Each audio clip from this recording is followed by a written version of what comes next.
Welcome to Tea Time on Tatooine and the seventh and second to last, episode of Skeleton Crew.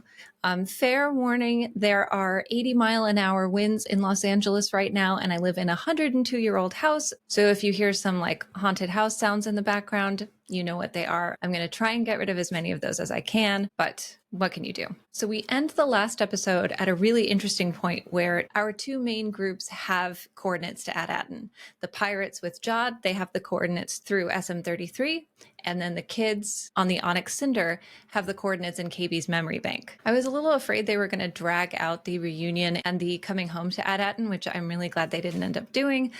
So without further ado, let's just get into it.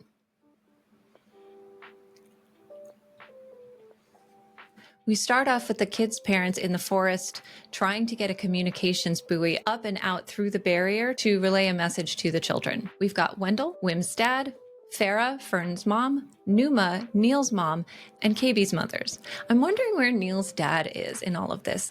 Does he not approve of their extra-legal attempt to get their kids back? Or is he just, oh, you know what it is? Yeah, they've got so many other kids. It doesn't seem like KB, Wim, or Fern have siblings. So yeah, I guess one of the parents needs to stay home and hang out with Jorka, Neil's younger brother, and the twins and the little baby.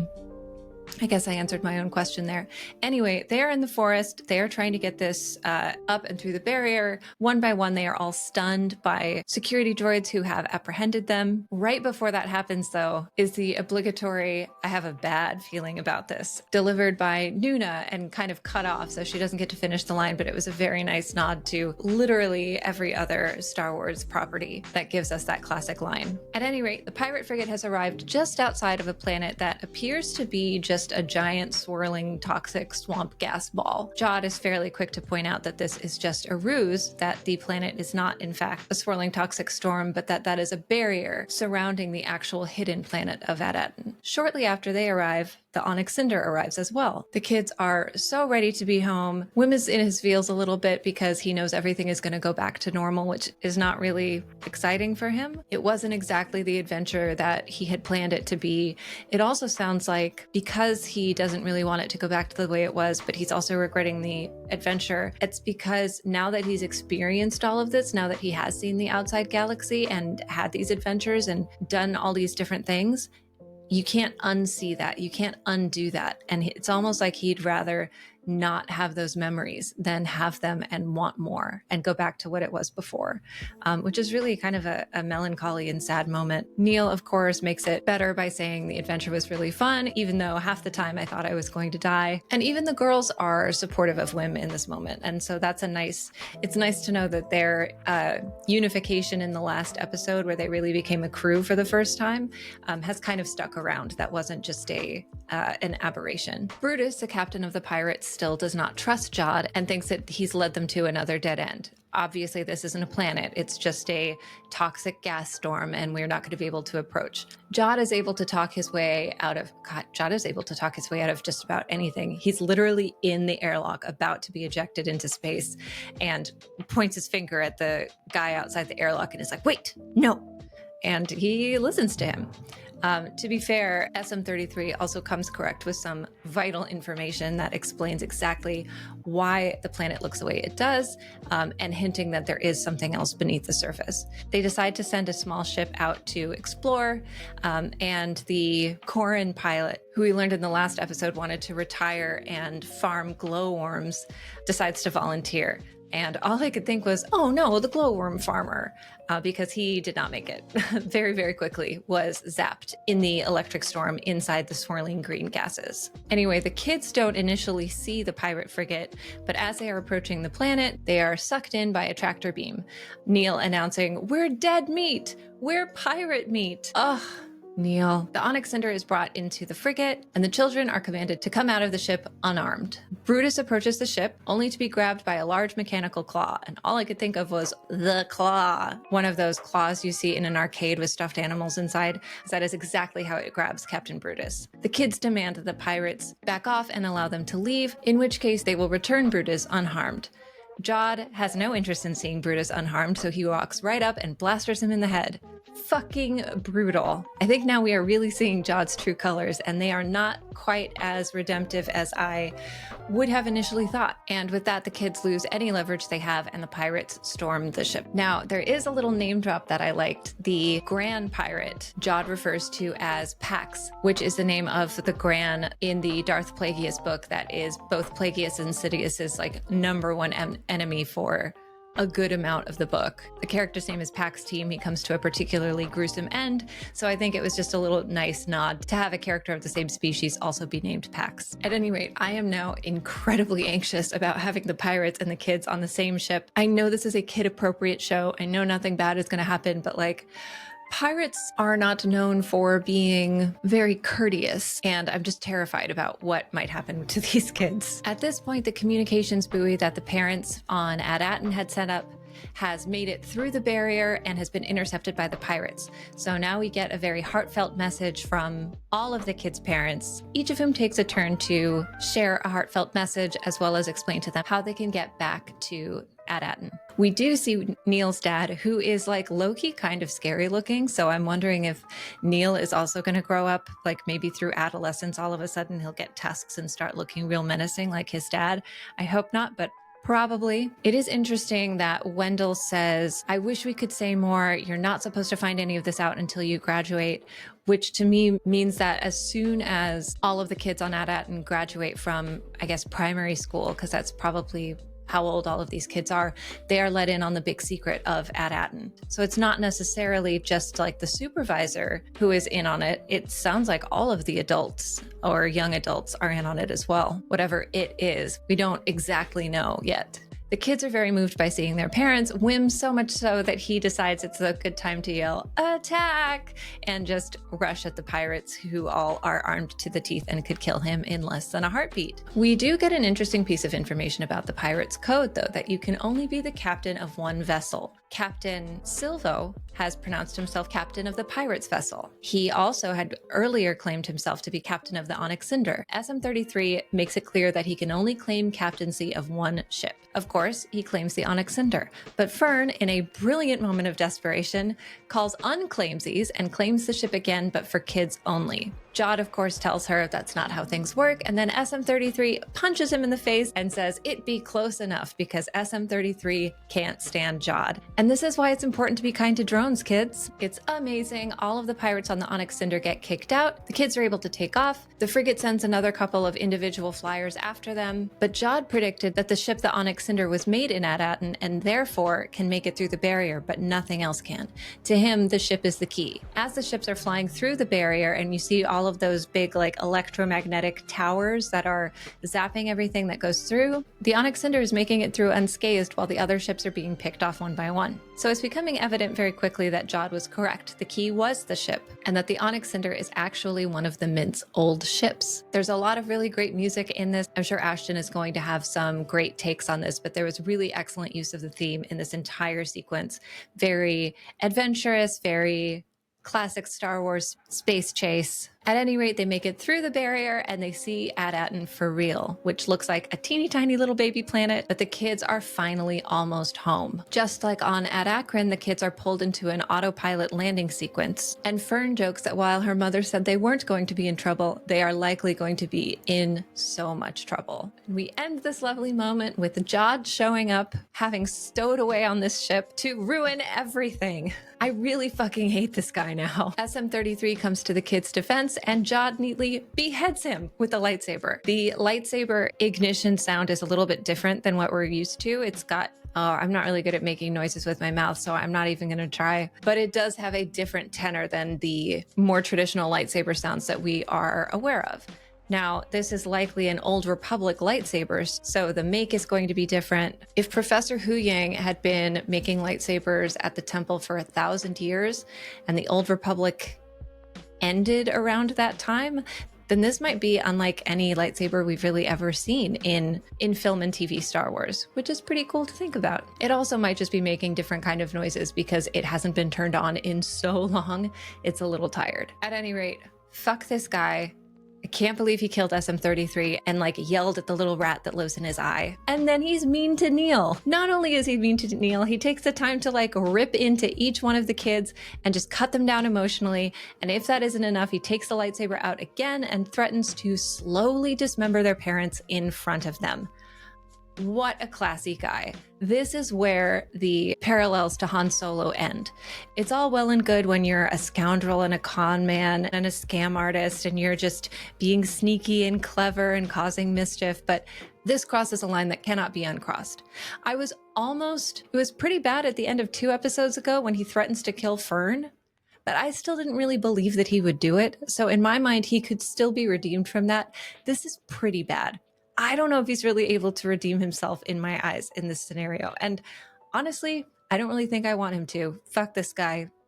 Throw him out the airlock. So yeah, maybe he's like an actual bad guy. At any rate, something that the parents tell the kids to do in their communication hologram is to find a Republic emissary. So when the ship arrives, it is announced to the citizenry of AT-AT that a Republic emissary is coming to the planet's surface. The security droids that come to meet Jod when he gets off of the ship refer to him as the Republic emissary, which he very happily pretends to be. The parents, meanwhile, aren't sure that the kids are on the ship until KB's tracker comes back online, which means that the ship has made it through the communications jamming and she is now trackable by her mothers. So they can basically use that as a homing beacon to lead them directly to their children. The security droids decide to take Jod directly to the Mint, and the ground lowers, taking them down several subterranean levels to a large open area that houses many, many vaults. I don't know why people being mean to droids annoys me so much, but the way that he talks to this droid, yes, you should definitely get the supervisor. Much better for me to talk to someone who actually knows what they're doing instead of a droid. Go fetch him with some of your finest refreshments. Like, bro, where do you think you are? At any rate, at this point, everything feels so Wizard of Oz. Like there is some great big unknown entity pulling the strings behind everything. And it might just be a dude from Kansas pressing buttons and pulling levers behind a curtain. Who knows? But it does make sense to me that the supervisor would not be revealed until the very last episode. Jod learns that not only is there an enormous vault full of Gold Republic credits in front of him, there are over 1,000 other vaults just like it. Now, this was kind of the only like weird moment of the episode that I wasn't crazy about. First, his emotional reaction to seeing all of this gold is a lot. And I get it. Okay, you really like money. You're super excited. This is like overwhelming you. But then it turned into him pulling some credits down, and it like starts an avalanche of credits that he kind of puts his face in the stream of, and it's very clearly CGI. And it was just kind of an interesting choice. Like, why not just have actual prop credits that can fall down? But it was also such a just loud, obvious bad guy maniacal laugh moment. And I understand that the only people that around him are the security droids. There's like no one really there. But I don't know, wouldn't you maybe want to like feign a little bit of chill just to try to keep up the pretense that he's really just a Republic emissary and not a straight up like bad guy? I don't know. That was the only part of the episode that I wasn't totally on board with, but it was such a minor thing. So then, yay, the parents show up. They're able to track KB's monitor and reunite with the kids. Really touching, reuniting, wonderful, lovely music. All of the kids, yay, lots of hugging, fantastic. And then Jod shows up and ruins everything. He ignites the lightsaber, some menacing music plays with some like horror movie strings, and that is the end of the episode. Now, I don't understand why he needed to be threatening here. Like, he's already threatened the kids with the slow dismemberment of their parents should they say anything. Why does he not just continue to pretend to be the Republic emissary? Why does he decide now to be combative and threatening? Or maybe in the next episode, we will see that he has ignited his lightsaber to say, hey, I'm a Jedi. I've rescued your children. You should trust me. So I might be reading too much into it. Also, the parents are definitely like in pretty big trouble for violating the communications code of AT-AT. So it's not like they have a whole lot of clout that they can use to get Jodnal what he wants to get. So at this point, in order to get the Mint out of there, he's going to need the entire barrier to come down. And the only person who can do that ostensibly is the supervisor, the man or person rather behind the curtain, which, like I said, I'm sure will be revealed in episode 8 or Maybe not. We'll see. I had talked about multiple times thinking that there was more to Wendell than we had been led to believe. I might walk that back a little bit. The scene where he's trying to like sneakily get communications out, he is not very sly. He is not stealthy. He is not smooth. I would assume someone with Jedi training of any sort would be able to be like a little more subtle and not so quick to get caught doing something you're not supposed to do. I'm not sure. I do still think at the beginning of that other episode when he does that and kind of, pulls his glasses off, that he is having some sort of flashback. Like you hear music, it sounded like shouting. So I still think there is something there. But I do think with Jodna's betrayal and him behaving menacingly, Wendell's going to do something to become the hero in Wim's eyes. That's a prediction that I had that I still very much am a big believer in. Like, Wendell's going to be his kid's hero. But does he have like some sick fighting skills from his mysterious past? Or is he just going to kind of jar his way into defeating Jodna? I don't know, but I'm excited to find out. Without further ado, back from the dead, being sick for multiple weeks, we have Ashton Sherritt to give us his music breakdowns for this episode. I'm glad you're back after being sick you only missed one episode, but you were sick the last episode you were here. So you've been sick for a long time. Yeah, I was sick for like pretty much, well, I mean, it was the entire holiday season, right? And like all of New Year's, like, yeah. Like I could not have recorded last week. I just felt so terrible. And I finally today, I feel like 98%. So I'm That's feeling pretty good. dang good. Yeah. Yeah. I wish Like I felt 98% most days. right. So yeah, or 98% back to whatever normal is anyway. Okay. Fair enough. Yeah. So I have a lot of catching up to do with, breakdown videos and, cranking that stuff out. So It's good to have you back. Before we start on episode 7, were there any like big things in episode 6 that you wanted to talk about, or should we just kind of like move past that? yeah, good point. So yeah, I mean, we did get, man, I didn't prepare this, but, so yeah, we did get like a unique KB theme, I knew actually. it. And yeah, and so, yeah, I didn't prepare any clips for that tonight, but yeah, I mean, you kind of touched on that last week, but, yeah, I mean, it was really cool to hear that. It was in a really, obviously like minor key, like sad, harmonic space because of like, the scene. But I mean, it was a definitive, unique theme, which is pretty cool. And we actually kind of hear it interwoven toward the end of that scene. We hear it interwoven into the crew theme itself. So I do have a breakdown video planned, for that, for KB. I Oh, still need to awesome. do, yeah, I still need to do the one for Neil from weeks ago. But yeah, that was the highlight for me last week was hearing that kind of KB unique, thing. Cool. Was there a particular emotion in Centisonics that you noticed, or was it not like that? I'd have to hop back on there. I don't think I got a chance to like really dig in too deep just because of being sick. But I jotted down like minute markers, so I have some homework still to do. I was going to say, I don't want to give you But homework, but I'm giving you homework because I want to know yeah, what her emotion is. yes, totally, totally. Yeah, we have Neils and Wims, and yeah, we need to lock in KBs, Hmm. um, and Ferns, which yeah. I need to go back and read. So I don't think we're going to get a Fern-centered episode for the finale. Like it doesn't make sense. So I'm Mhm. wondering, I kind of want to go back and look at her scenes and keep my ears peeled and be like, did we just miss? Were we just not paying attention during some of her parts? Well, so yeah, potentially. Yeah. But in this episode, actually, we got kind of something. Um, Yeah. Do you want to yeah, get into it? yeah, might as well. Yeah, we got kind of something for Fern. Um, but yeah, I also I need to sit with it for a minute, but I do want to bring it up here just so we everyone can kind of I don't know, everyone has homework now, I guess. Like you just like listen to the musical dialogue surrounding Fern, like while we wait for the finale. All right. So, but yeah, let's listen to this really quick.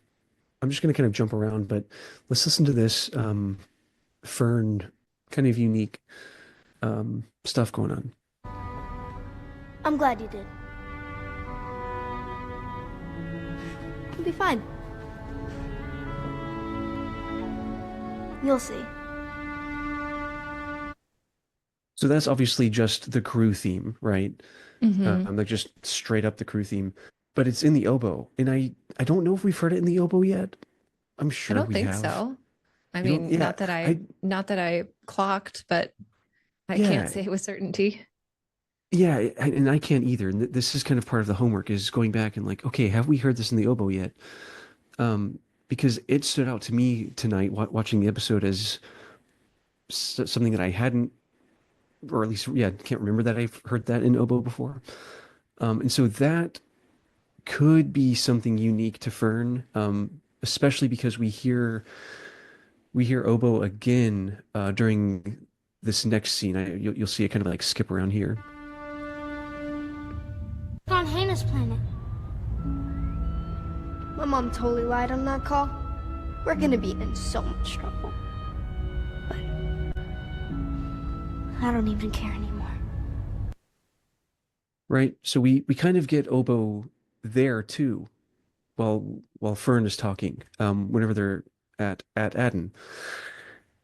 Um, so yeah, I don't know. I might be reaching for random stuff there, but it feels unique. But again, homework. We'll see. I like that. It's interesting. I was just actually looking up on the side, who is the oboe in Peter and the Wolf? Mm, The duck. Okay. Because you know, Peter and the Wolf, like I every do. animal, yeah, every animal has its own instrument and Hmm. oboe, like oboes very prominently. And I just couldn't remember which animal. So I was like, maybe this is somehow related to Fern, but no, it's a duck. So, but yeah, I guess Fern's got some strong ties to the oboe in this. Yeah, it seems so. And because it's almost like and we're gonna get into this. It's almost like she's trying to be the strong like parent figure for the group in these few scenes. Like that first scene with Wim, that's like a very parent-like role that she's playing, like trying to encourage Wim and stuff. Mm-hmm. Um, so yeah, I think that's where it's kind of coming from, especially because at the very end, like I said, I'm going to be like jumping around here, but sticking with these themes. At the very end, we hear, we definitely hear oboes whenever they are with their parents again. So it just kind of ties that together, like Fern trying to be the oboe of the group, in terms of how it relates to parents. That was just like a connection that I made, like here, let's see, when they start hugging.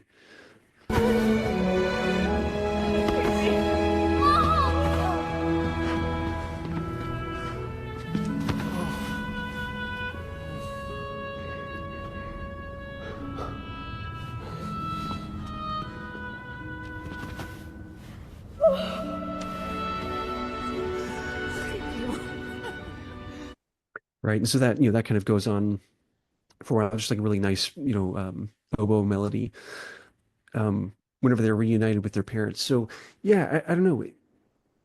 I don't know. I might be stretching it too much there, but just it showing up with Fern a few times in a row, like specifically, and then having it here with the parents, it's like, oh, maybe that's kind of Fern's musical uniqueness in all of this. I don't know. Yeah. Yeah, and it also can kind of go along with like she's now finally able to be the captain that she was like Yeah. pretending to be and then was like, "Oh, I'm not really the captain. You should have been the captain." She's doubting herself and now she's really taking the role of like yeah, the captain of the crew. Hmm. She is the captain of the crew. Yeah. And yeah, so it just makes sense. It just makes sense to me. And That's yeah, great. which would, yeah, it really is, and like that would be why we hear the crew theme in the oboe, right? Is kind of exactly what you just said. So yeah, that was kind of my takeaway with Fern here. We'll see what else we get next week, but I would be happy saying this was kind of Fern's unique entry, in all of this. So Yeah, yeah, kind of cool. very cool. I That might also circle says back. Jod, though. Yeah. Yeah, I might circle back to this one. Yeah, I might circle back to this one at the end. One thing I want to mention, one extra thing I want to mention, and then we're just going to talk about this asshole Jadna for the rest of the time. Oh my God, I Um, hate this guy. dude, it's a I'm full so 180. mad.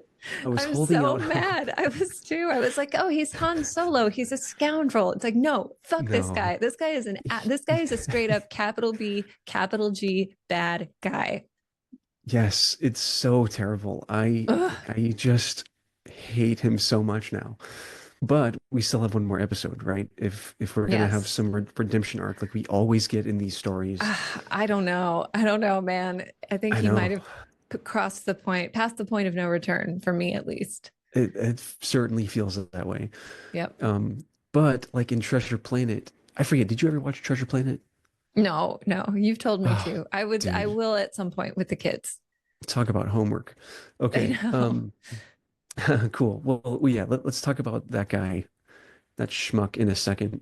I do want to mention this really quick. Whenever they're escaping with SM-33, um, Yeah, that music which was so great. I knew you were going to have things to say about it. it was so great. And just the whole unclaimsies thing. I love that so Ah, much. it was so great. But yeah, She's like, so Hail Mary, man. yeah, dude, anything. Um, in SM-33, it's close enough or whatever. It'd be close enough. Yeah. So yeah, the music here is so epic. We get the crew theme just super victorious. But check out the like whenever they are actually escaping the hangar bay. Hmm. Listen to that. Play this really quick. It be my honor.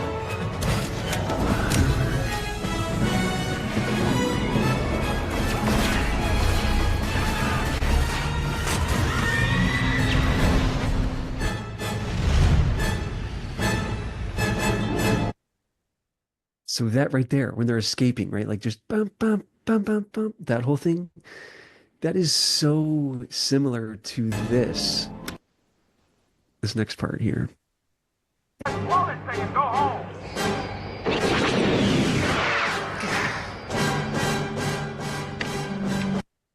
Yeah, Right? the Like very that end of the just trench run. Oh my gosh. yes, like it just gave that What? vibe so much. Like them escaping was as like crucial and pivotal as like that scene, like oh they're finally getting out of there. Um yeah, I'll play the crew escaping. I'll play that again here.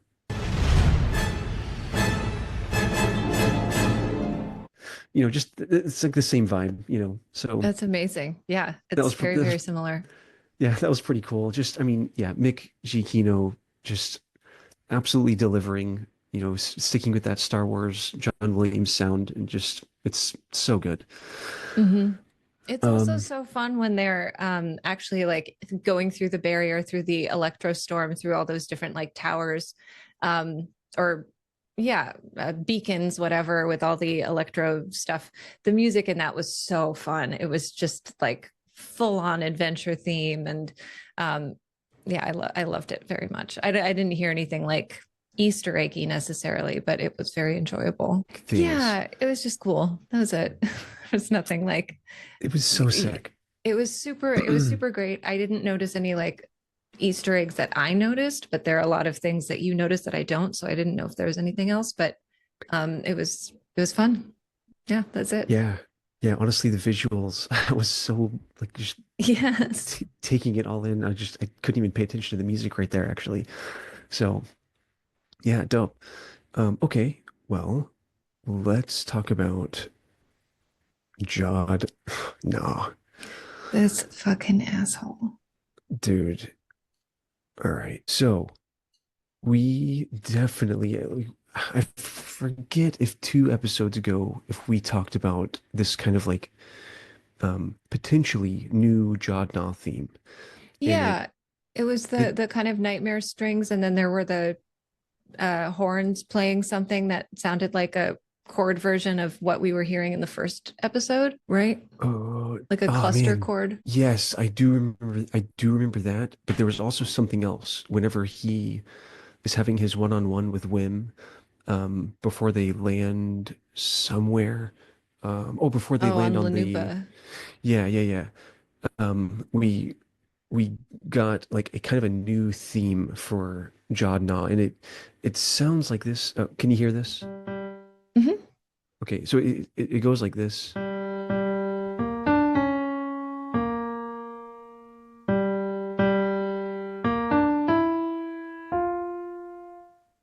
That's like kind of been a theme that just kind of started all of a sudden for him. When you And hear that at the end of the last episode when he turns on the lightsaber. hmm and Yeah. and we hear like it's all over this episode. So um so we get it here in a conniving way. It's not like a strong way yet. So here's what it sounds like when it's in its like conniving fashion, If it isn't in front of your face, it doesn't exist. like in the It's a flutes. trick, you fools. Hmm. Atten's been hidden for hundreds of Right? So just sneaky, in like this low flute there. Um, but we get it really big here. frigate to take At.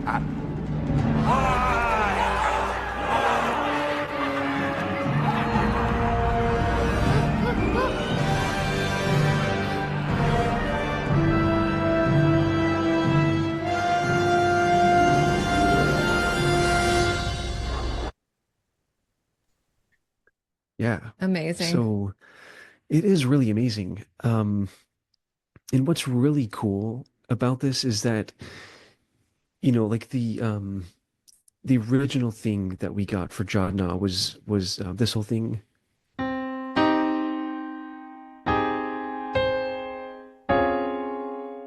right? So the melody for that being and we get that if you remember, I think it was in episode 2 or 3. I know it was episode 3. We get that in a suspenseful way, like that pretty melody. We get it here.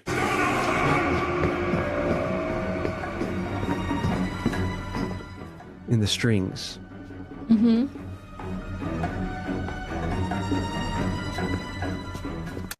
Right? So that had been that was Jodna's theme. And so but now this kind of like darker one,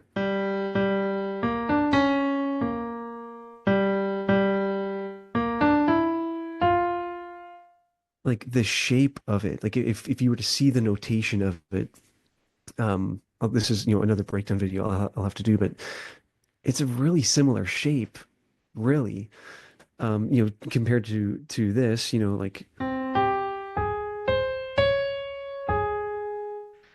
Yeah. right. So it's just like, oh man, what we're getting now is actually Jodna's theme, and that other Man, stuff. I wanted him to not be a I know, baddie. I know, I know Ugh. it sucks so bad. Yeah, because I mean, you know how I was with that beautiful Jodna Force theme cue. I Like know. It's it was ruined. gorgeous. It's absolutely ruined now. It's Mm. just yeah, which is so cool also. But yeah, it sucks.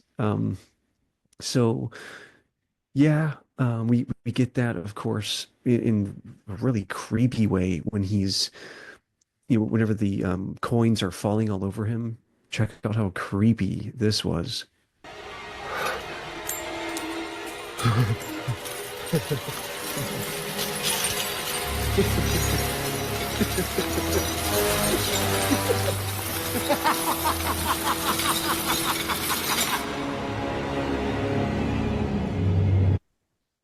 Yeah, like if it's kind of hard to hear it in that recording, but if you go back and check that clip, like that scene out, the strings playing there are just whoa, like bone-chillingly creepy. Um, Yeah. yeah, yeah. So yeah, and then of course, like at the very, very end, I don't even need to play it. Like we get that same, theme whenever he ignites his lightsaber. Oh, play it Um, anyway. yeah, okay, cool. Yes, thank you, thank you. Um, whenever the Yeah, you played the beginning of the clip and like teased the end. So now I want the yes, payoff. Yeah. yes, here it is.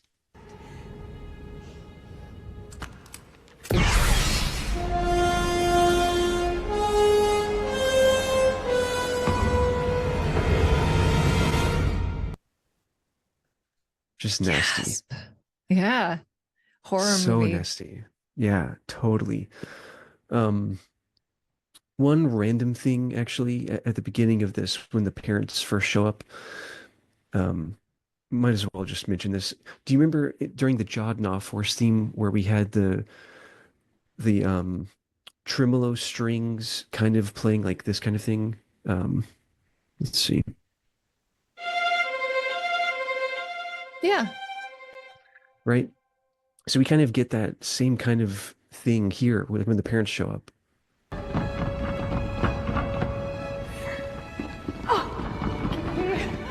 Oh, we sure do. Right? Yeah. So yeah, just kind of cool. Not sure what that like needs to mean exactly, but just a cool, compositional device, I guess, if anything. Um, so those are all of my Jod Na notes. I do have one more thing I want to mention. Okay. Bring it on. Um, yeah, what? I'm just gonna play this, and I want to see if you hear something, or if I'm just being crazy.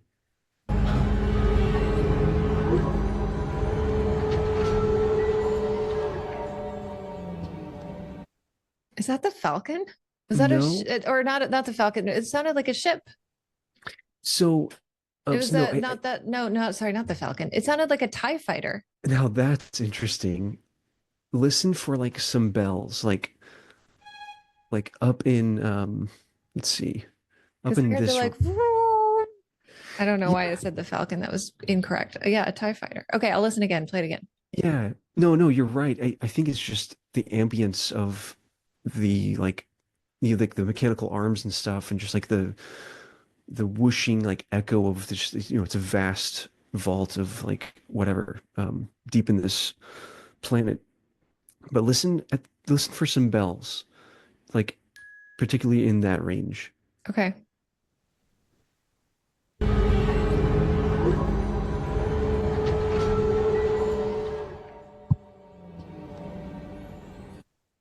There was like a bum bum bum at the. Yeah, Is that what you're hearing? absolutely. That's what I'm hearing. Or wait, yeah. Whoops. Yeah. Oh shoot. Yeah, sorry. Hmm. Right? Like Interesting. No, I did hear it. I just needed to be. I needed you to get me on the right track. yeah, I'll play it again for everyone.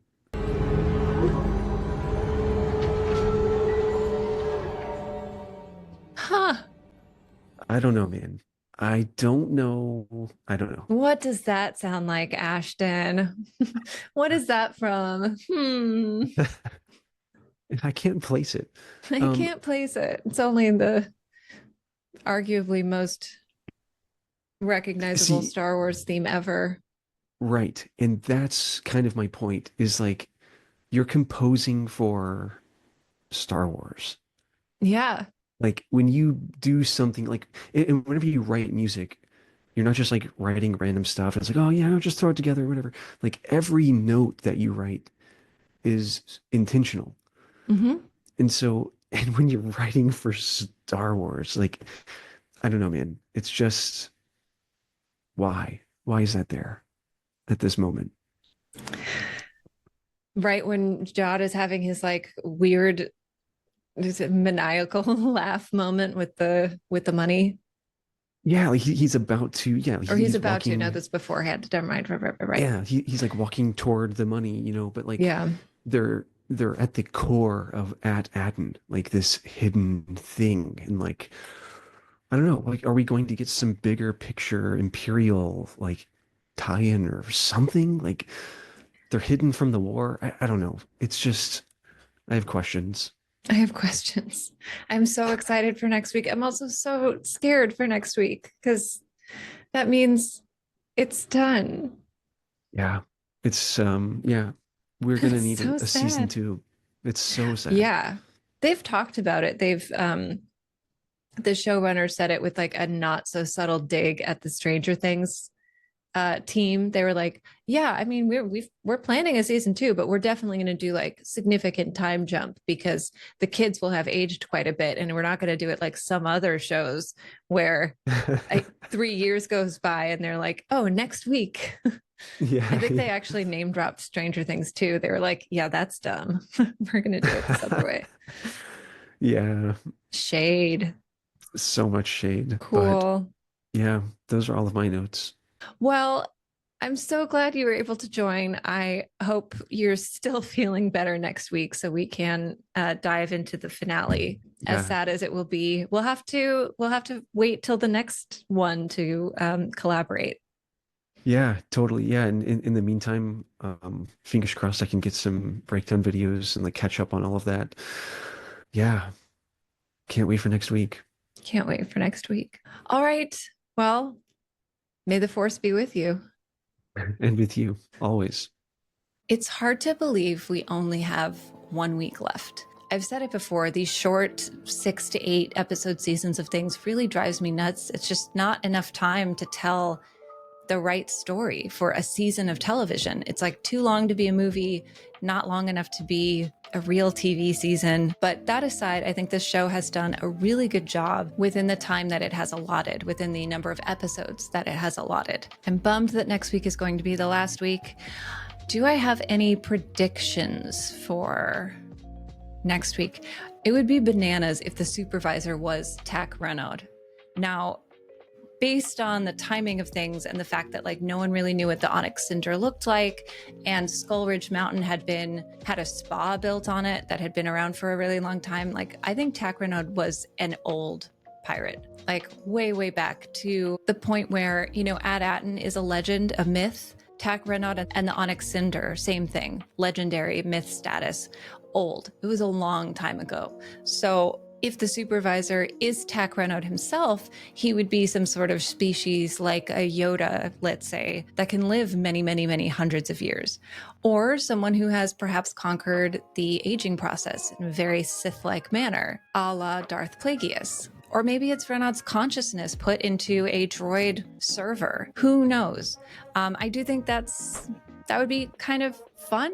I don't know if I would call that a prediction so much as it would be interesting if. But at any rate, I really enjoyed this episode. A lot happened, and I cannot wait for next week. So have a lovely night. If you are in Southern California, stay safe. And remember, the Force will be with you, always.